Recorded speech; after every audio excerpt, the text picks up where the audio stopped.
আমরা যারা বাড়িতে পোষ্য রাখি তারা তো প্রায়ই দেখি ওরা এমন কিছু করে যা আমাদের একটু অবাক করে দেয়, তাই না? হ্যাঁ, একদম। যেমন ধরুন কোনো কারণ ছাড়াই হয়তো নিজের লেজটার পেছনে ঘুরছে, বা শরীরের একটা জায়গা মানে অনবরত চেটেই যাচ্ছে, কিংবা ধরুন এক কোণে পায়চারি করছে তো করছেই।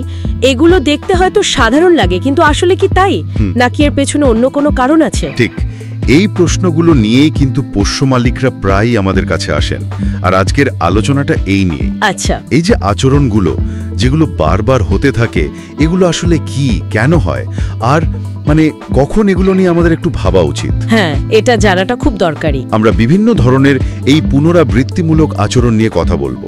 যেমন কিছু আছে যা হয়তো অভ্যাসের মতো, আবার কিছু হয়তো ভেতরের কোনো চাপ বা স্ট্রেসের জন্য হচ্ছে। আর মালিকদের জন্য কিছু টিপস থাকবে নিশ্চয়ই। অবশ্যই, কি করা উচিত আর কি করা উচিত নয় সেগুলো নিয়েও আলোচনা করব। দারুণ, কারণ এই আচরণগুলো তো ওদের ভালো থাকা মানে শারীরিক বা মানসিক স্বাস্থ্যের একটা ইশারা হতে পারে। একদম ঠিক সময় বুঝতে পারা আর সঠিক ব্যবস্থা নেওয়াটা তাই খুব জরুরি। ঠিক, চলুন তাহলে শুরু করা যাক।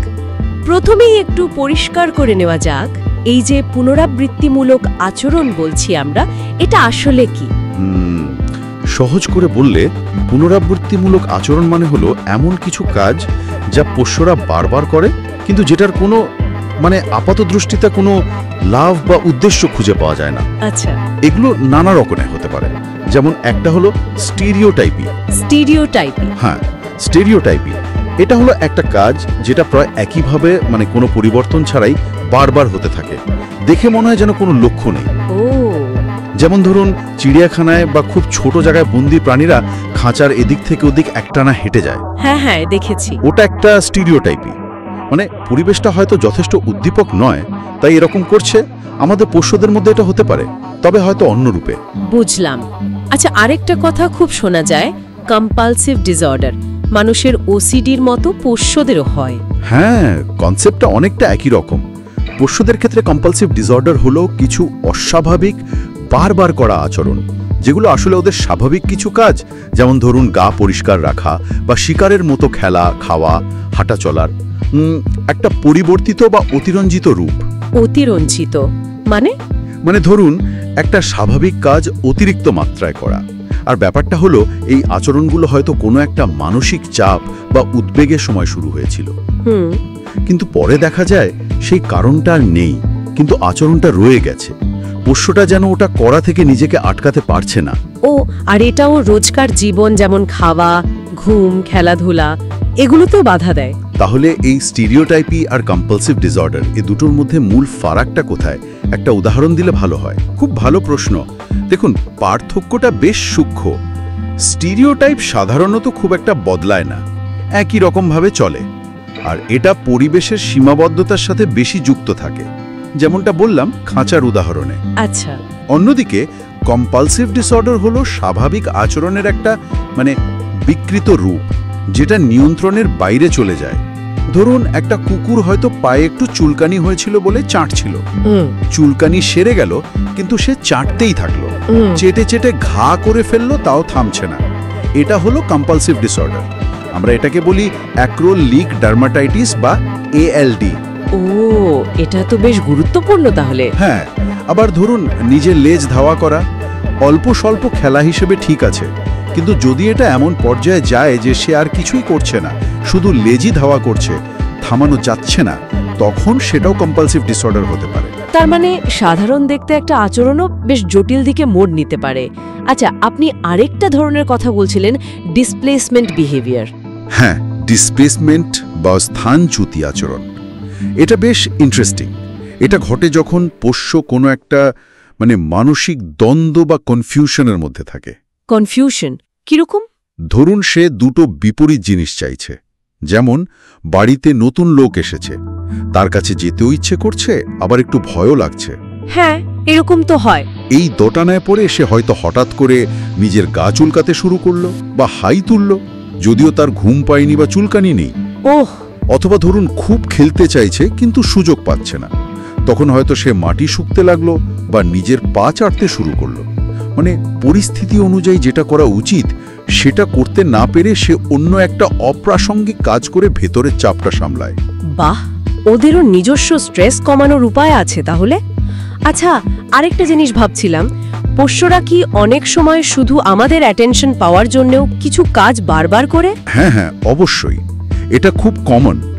এটাকে আমরা বলি attention seeking behaviour. Attention seeking মানে মনোযোগ চাওয়ার আচরণ। পোষ্যরা তো খুব বুদ্ধিমান, ওরা ঠিক ধরে ফেলে কোন কাজটা করলে মালিক তাকাবে বা পাত্তা দেবে।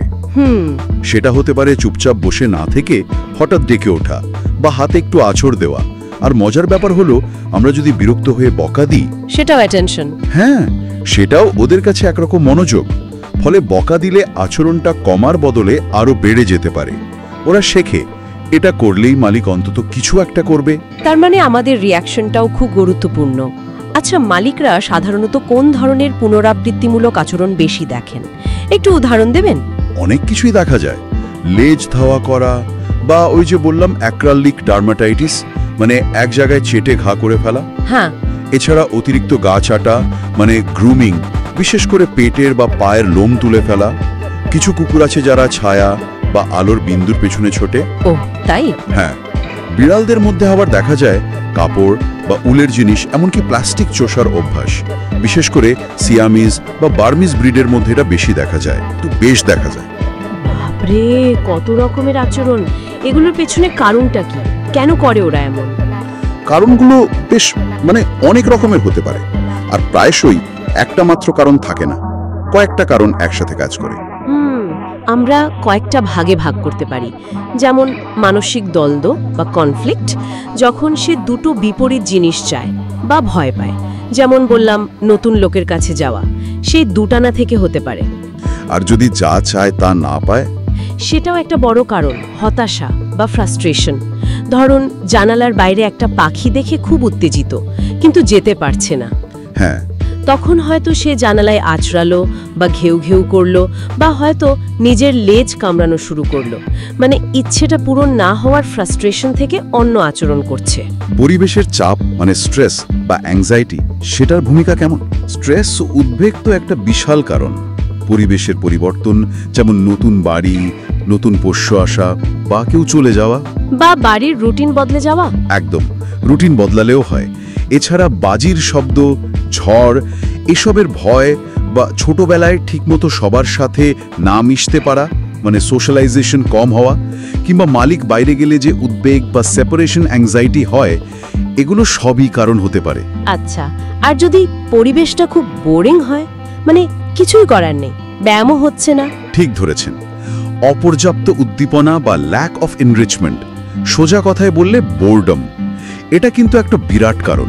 বিশেষ করে বেশি অ্যাক্টিভ ব্রিডগুলোর জন্য। হ্যাঁ, বিশেষ করে যারা খুব বুদ্ধিমান বা খুব এনার্জেটিক, তাদের যদি যথেষ্ট ব্যায়াম, খেলা বা মাথা খাটানোর কাজ, যেমন ফুড পাজল না দেওয়া হয়, তাহলে তারা এই এনার্জি বা একঘেয়েমি কাটানোর জন্য নিজেরাই কিছু পুনরাবৃত্তিমূলক আচরণ তৈরি করে নেয়। যেমন ধরুন, একটানা ঘেউ ঘেউ করা বা জিনিসপত্র চিবানো, পায়চারি করা, এইগুলো। আচ্ছা, কিছু ব্রিডের মধ্যে কি নির্দিষ্ট আচরণের প্রবণতা বেশি থাকে? মানে জিনের কি কোনো ব্যাপার আছে? হ্যাঁ, এটাও সত্যি।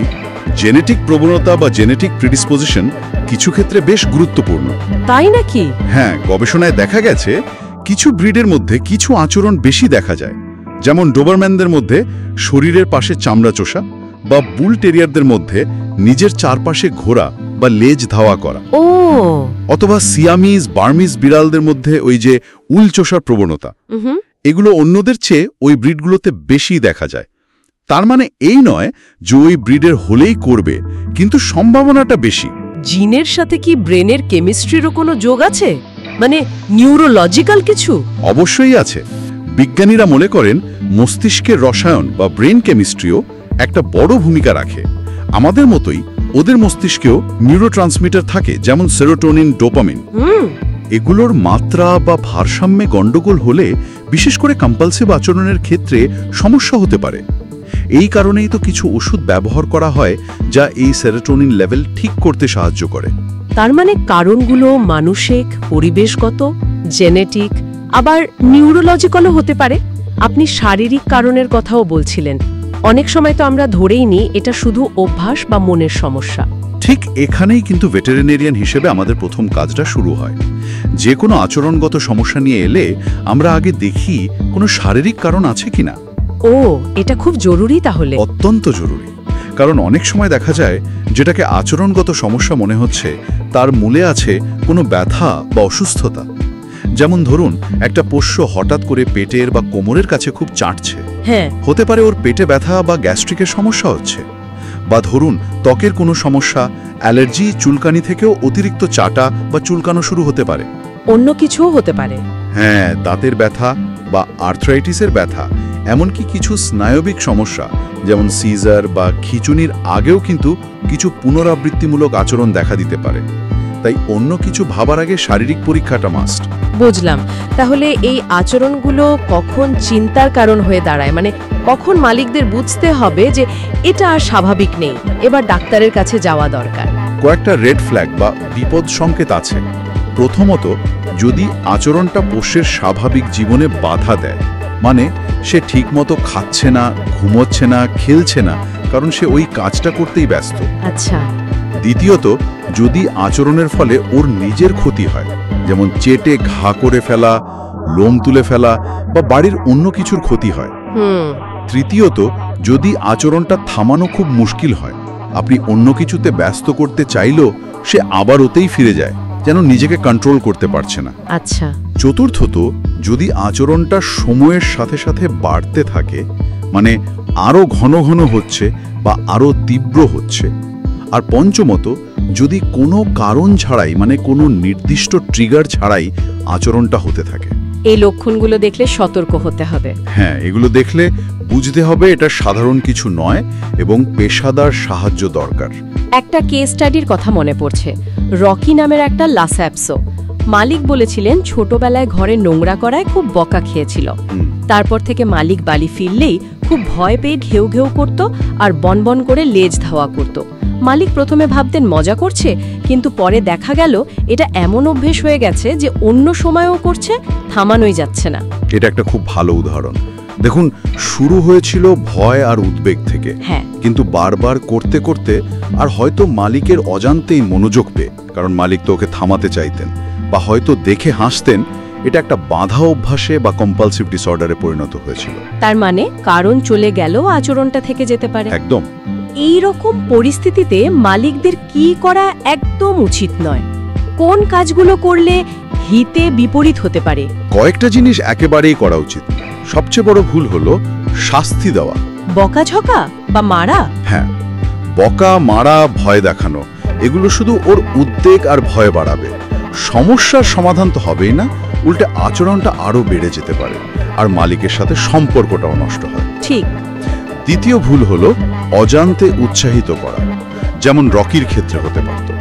আচরণটা থামাতে গিয়ে আদর করা বা কথা বলা বা খাবার দেওয়া, এতেও ভাববে এটা করলে অ্যাটেনশন পাওয়া যায়। ঠিক তাই। ফলে আচরণটা আরো জেঁকে বসবে। তৃতীয়ত, সবসময় উপেক্ষা করাও ঠিক নয়, মানে ইগনোর করা। হ্যাঁ, যদি আচরণটা ক্ষতিকর হয়, মানে ও নিজের ক্ষতি করছে বা খুব কষ্টে আছে, তখন শুধু ইগনোর করলে তো চলবে না, তখন সাহায্য দরকার। তাহলে বকাও দেওয়া যাবে না, আবার সবসময় ইগনোরও করা যাবে না। তাহলে মালিকরা করবেনটা কি? উপায়টা কি? উপায় হলো সমস্যাটার গোড়ায় যাওয়া, একটা প্ল্যান করে এগোনো। প্রথম কাজ, যেমনটা বললাম, একজন পশু চিকিৎসকের পরামর্শ নেওয়া, শারীরিক কারণ আছে কিনা সেটা রুল আউট করা। তারপর হলো পরিবেশ ব্যবস্থাপনা, মানে পরিবেশটাকে এমনভাবে সাজানো যাতে ও স্ট্রেস কমে, যে জিনিসগুলো বা পরিস্থিতিগুলো আচরণটাকে উস্কে দিচ্ছে, মানে ট্রিগার, সেগুলোকে চিনে বাদ দেওয়া বা কমানোর চেষ্টা করা। যেমন যদি বাইরের শব্দে ভয় পায়, তাহলে জানলা বন্ধ রাখা বা মিউজিক চালিয়ে রাখা। বাড়িতে ওর জন্য একটা নিরাপদ, শান্ত আশ্রয়, একটা সেফ হেভেন তৈরি করা। আর ওর এনার্জি লেভেল বা বোর্ডামের ব্যাপারটা? হ্যাঁ, সেটা খুব জরুরি। পর্যাপ্ত এনরিচমেন্ট দিতে হবে, মানে যথেষ্ট শারীরিক ব্যায়াম, হাঁটা, দৌড়ানো, খেলা, আর মানসিক ব্যায়ামও। মানে ওকে কিছু শিখতে দেওয়া, নতুন কিছু শেখানো। ফুড পাজল ব্যবহার করা, যাতে খাবার পেতে একটু মাথা খাটাতে হয়। নানা রকম খেলনা দেওয়া, বিড়াল হলে উঁচু জায়গা, স্ক্র্যাচিং পোস্ট, এসব। একটা রুটিন কি সাহায্য করে? খুব সাহায্য করে। একটা ধারাবাহিক রুটিন, মানে খাবার, ঘুম, খেলা, টয়লেটের সময়, এগুলো নিয়মিত রাখলে ওরা অনেক বেশি নিরাপদ বোধ করে। অনিশ্চয়তা কমলে স্ট্রেসও কমে। ট্রেনিং দিয়ে কি কিছু করা যায়? অবশ্যই।